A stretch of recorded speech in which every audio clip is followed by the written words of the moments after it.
José Cárdenas. Pues Alfonso Zárate, maestro Alfonso Zárate, periodista.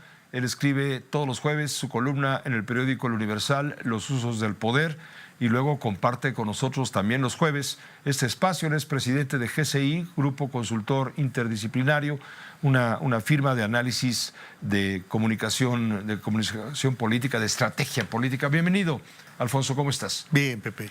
A ver, ¿cómo ves el chisme? Que fue y le dijo que no, que se adelantó, que no fue Tadei. A lo mejor no fue Tadei, ¿no? Sí. A lo mejor efectivamente ella no miente al decir yo no pasé absolutamente nada de información privilegiada a nadie. A lo mejor fue otra persona dentro del propio instituto, ¿cómo le llaman? Una filtración. Sí, es muy probable que haya sido eso.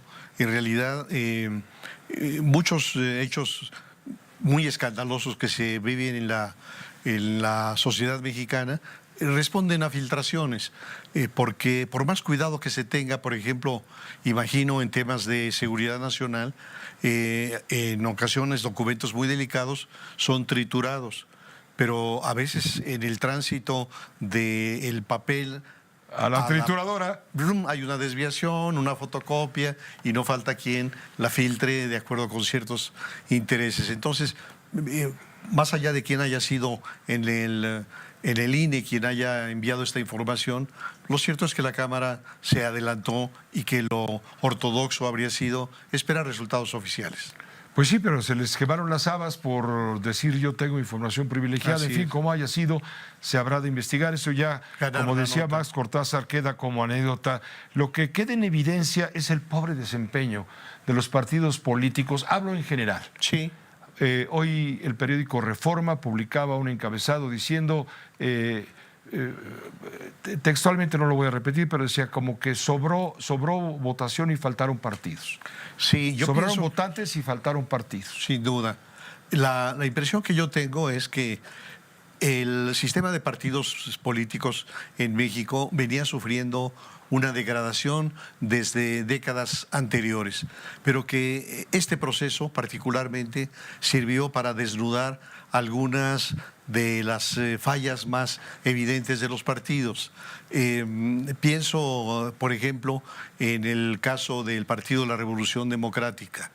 Y antes de tocar el tema del PRD, decir que uno de los factores que contribuyeron a este desnudar a los sistemas de partido es el factor López Obrador, porque en el caso del PRD, que llegó a ser, digamos, la fórmula política más completa de asociación de diferentes corrientes de la izquierda mexicana, claro. Pero en el momento en que Andrés Manuel decide salirse para crear su movimiento de regeneración nacional, en ese momento empieza a desfondar al Partido de la Revolución Democrática y termina por desfondarlo totalmente. Y desde luego los dirigentes del PRD no tienen la capacidad para reinventarse, para recuperar el sentir, las demandas de la ciudadanía progresista de izquierda, y bueno, hoy ha perdido el registro. Pero ¿qué ocurre con el Partido Revolucionario Institucional? Yo creo que el PRI es el gran partido de la posrevolución y que a lo largo de mucho tiempo ostentó una legitimidad de origen revolucionario.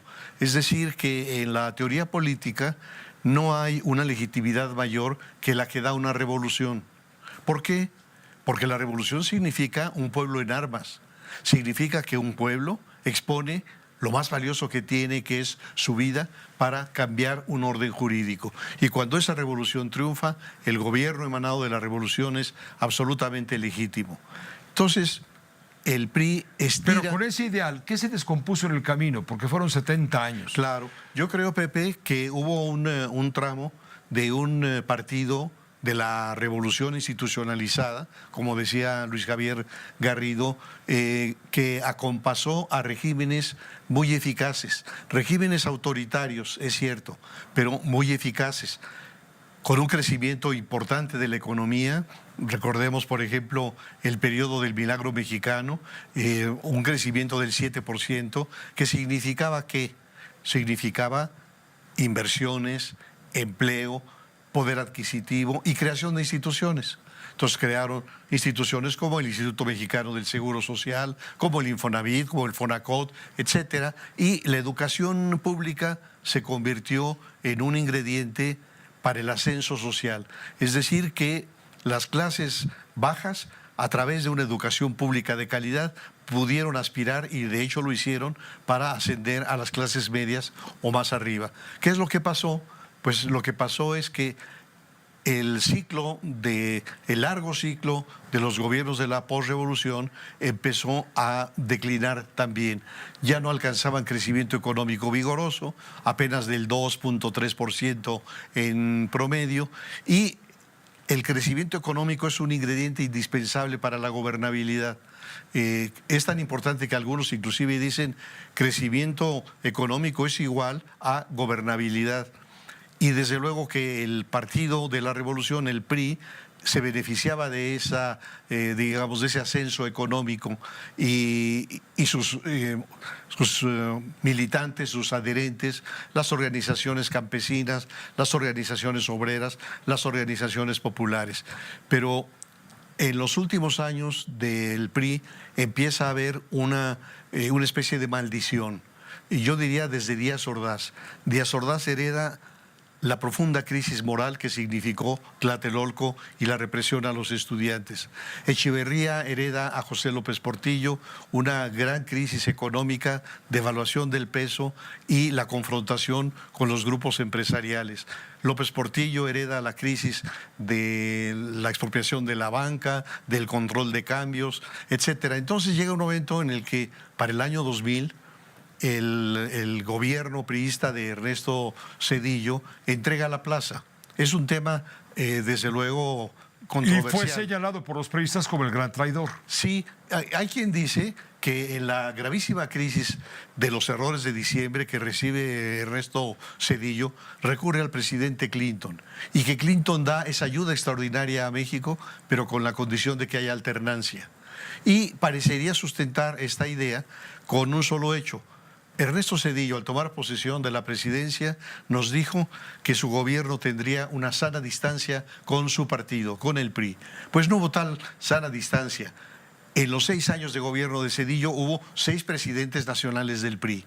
Es decir, los fue cambiando como camisetas, uno tras otro, año con año. Y tú puedes imaginar lo que significa en una organización cualquiera, en una fábrica, en un salón de clase. Sí, te cambian a la cabeza y automáticamente a las posiciones secundarias lo desestructuras. Y bueno, finalmente llega a la presidencia Acción Nacional, y aquí es otro tema que expresa el enorme deterioro del PAN. Acción Nacional es un partido que nace en 1939, en el último tramo del gobierno del general Cárdenas, y tiene 2 propósitos principales. El primero es censurar y tratar de contener el radicalismo del cardenismo. Y el segundo, llevar la decencia a los puestos públicos. Es decir, ese grupo brillante de legisladores y de abogados encabezados por Manuel Gómez Morín, eran hombres, digamos, verticales, cultos, de una muy buena ética. Y este partido, Acción Nacional, va a ser la oposición leal, como dijo Marisol Loaesa. Es decir, le servía al régimen para aparentar la democracia, pero no era una opción de poder. De hecho, estaba excluido del poder. Pero en 1989, por primera vez, el PAN gana una gubernatura, o por primera vez el régimen le reconoce el triunfo a Ernesto Rufo en Baja California. al PAN, en Baja California. Y a partir de era Luis Donaldo Colosio, exacto, el sí, presidente del PRI. que algunos le llaman el Colosio derrotas, es decir, porque había permitido ya el reconocimiento de las derrotas del PRI, y el PAN empieza a ganar también alcaldías muy importantes en la República. Y en ese momento se transforma de la oposición leal a la oposición real. Y el mal para el PAN es que estos místicos del voto, como les llamó don Adolfo Ruiz Cortines, son sustituidos por oportunistas como Vicente Fox, que tenía que vestir camisa azul para que le recordara que era panista. Entonces, digamos, este grupo de pragmáticos oportunistas penetra al PAN y lo lleva a un desprestigio muy rápido. Te voy a interrumpir, vamos a ir a un corte. ¿Cómo no? Y llegamos al punto en donde nos encontramos en este momento trabados, ¿te parece? Sale, claro que sí. Con Xóchitl Gálvez, Marco Cortés, lo que viene, porque viene una revolución En los partidos. en todos los partidos Sí. políticos que perdieron, con los perdedores. Así es, Pepe. Y vamos a ver qué pasa con los ganadores. En un momento continuamos. Aquí se escuchan todas las voces. Zárate, continuamos contigo. Después de este recorrido histórico político, nos queda muy bien claro cómo ha sido la decadencia del PRI y sus motivos, cómo ha sido la creación de este nuevo panismo que nada se asemeja a aquel Con los panismo orígenes. histórico, como dices tú, de oposición leal, y ahora se convierte en oposición real, y luego el gobierno que tuvo 12 años para Así es, tuvo a Fox y reafirmar, tuvo a Calderón. y perdió su oportunidad, se Así le pasó es. el camión. ¿Cómo quedan en este momento el PAN, el PRI y el PRD? Bueno, el PRD, hay que hablar del PRD en voz baja porque estamos en un velorio. Sí, yo creo que todo este proceso va a servir para mostrar el nivel de deterioro de estas formaciones políticas que no tuvieron la inteligencia, la audacia, la valentía para ponerse al día. Lo que ocurrió con los aparatos directivos, con los grupos que controlan los partidos, fue el tradicional agandalle. En vez de hacer trabajo en el territorio, trabajo en el piso donde deben de trabajar los partidos políticos, lo que hicieron fue usufructuar las prerrogativas y despacharse con la cuchara grande. Todos. Entonces lo que tenemos es que los dirigentes de Acción Nacional van a estar en el Congreso, que los dirigentes del PRI van a estar en el Congreso. ¿Y dónde va a estar el PAN? ¿Y dónde va a estar el PRI? El PRI va a estar casi desaparecido. Cuarta fuerza política. Así es. Así que yo creo que el gran Cuarta fuerza desafío, política después de ser el hegemónico. así es impresionante el nivel de deterioro y además el deterioro moral, porque lo que vemos es cómo todos estos gobernadores priistas que perdieron la plaza lo hicieron a cambio de o cargos diplomáticos o inmunidad. Entonces tenemos a Quirino Ordaz como embajador En Madrid, en en Madrid, España, sí. A Claudia Pavlovich como cónsul general En Barcelona. Barcelona, a Omar Fayad como embajador En Noruega. en Noruega, o algunos otros con la inmunidad o la impunidad, como Alfredo del Mazo o como Alejandro Murat. ¿Qué nos dice esto y qué salidas hay que vislumbrar? Yo creo que ¿Dónde está la dignidad de los políticos? Yo te pregunto, ¿tú confías, le confiarás tu coche, tu casa, a tus hijos, a alguien que es de una manera y mañana ya cambió rotundamente de otra y se defiende con fidelidad y con razón, y mañana va a ser de otra y mañana de otra?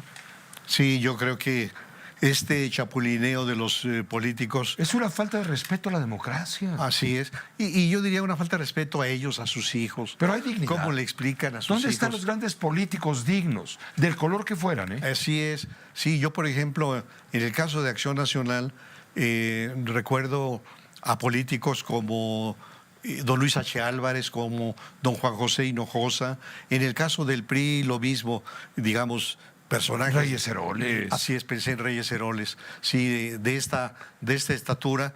O incluso funcionarios públicos capaces y honestos como Jesús Silva Herzog, como Fernando Solana, como Manuel Aguilera. Y todos estos han sido reemplazados por esta camada de oportunistas, mediocres. Y a mí me gustaría decir que esta campaña, independientemente del resultado, sí nos mostró que hay una ciudadanía vibrante, que hay una ciudadanía con una cultura cívica que quiere una transformación. Y ojalá que lo que nos anuncia Xóchitl Gálvez sea el que no desaproveche ese capital político, Pepe, porque cuando perdió Francisco Labastida se desdibujó él como político. Cuando perdió Josefina Vázquez Mota, lo mismo. Y yo creo que en un momento tan difícil como esto, la responsabilidad de Xóchitl Gálvez es no desdibujarse, sino aprovechar ese enorme capital político para construir una alternativa. Te agradezco mucho. Digo, de paso, por cierto, Movimiento Ciudadano ha logrado un crecimiento exponencial, Sí. más del 500% en votación, pero, Con pues, contrapesos, pero finalmente... porque perdió en Nuevo León. Pero finalmente para el Partido Verde, para Movimiento, en fin, pues hay negocio, ¿no? Sí, claro, y bueno, parte de esta precaria cultura cívica de muchísimos mexicanos, de millones de mexicanos, se expresa en el crecimiento también de organizaciones como el Partido Verde o como el Partido del Trabajo, que no deberían figurar en el sistema de partidos y que sin embargo son votados. Bueno, pues eso nos habla también de la precaria cultura cívica de millones de mexicanos. Te agradezco mucho, Alfonso, como siempre, contar con tu muy valiosa opinión. Yo a ti, Pepe. Gracias, siempre bien recibido, el maestro Zárate. Tú tienes, por cierto, Oscar, tú tienes la nota de Berto Castillo, cuyo nombre, hablando de hombres dignos, su nombre va a ser inscrito en letras doradas en la Cámara de Diputados. Esto me recuerda a algo que ocurrió hace muchos años, cuando yo era director de estudios políticos del CIDE, y organizamos una serie de mesas sobre la democracia con los actores políticos. Entonces hubo una mesa, por ejemplo, en donde estuvo Berto Castillo, en donde estuvo José Luis Lamadrid del PRI y estuvo Juan José Hinojosa del PAN. De Lamadrid recuerdo que era, digamos, el intelectual priista, y hubo un momento en la conversación en donde dijo: es tan claro que vivimos una democracia que si en este momento se apareciera en este salón un marciano, llegaría a la conclusión de que esto es democracia. Y entonces Berto Castillo le respondió: sí, solamente a un marciano se le podría ocurrir que esto es democracia. Y luego no solo eso, sino que después un querido amigo mío invita a una cena a Juan José Hinojosa con su esposa, a Berto Castillo con su esposa y a mí con mi esposa. Entonces, cuando yo llego a la casa de mi amigo, que era don Roberto Guajardo Suárez, ya estaba don Juan José Hinojosa. Y bueno, empezamos a conversar muy agradablemente. Y de repente se presenta Berto Castillo. Hinojosa se pone de pie y le dice a su mujer: mira, mujer, este es Berto del que tanto te he hablado. Se recibieron con un abrazo y yo en ese momento dije: qué maravilla, dos hombres tan diversos ideológicamente, que se respetan, que se admiran, porque los dos son hombres honestos y son hombres que aman a México. Y entonces Berto le diría a Juan José Hinojosa: si todos los panistas fueran como tú, yo sería panista. Y Juan José Hinojosa le diría: y si todos los socialistas fueran como tú, yo sería socialista. Fantástica anécdota, gracias. Hoy recordamos con mucho aprecio, cariño, respeto y admiración al maestro Berto Castillo, cuyo nombre queda plantado ya en letras doradas en los muros del Senado de la República. Una pausa muy breve, volvemos.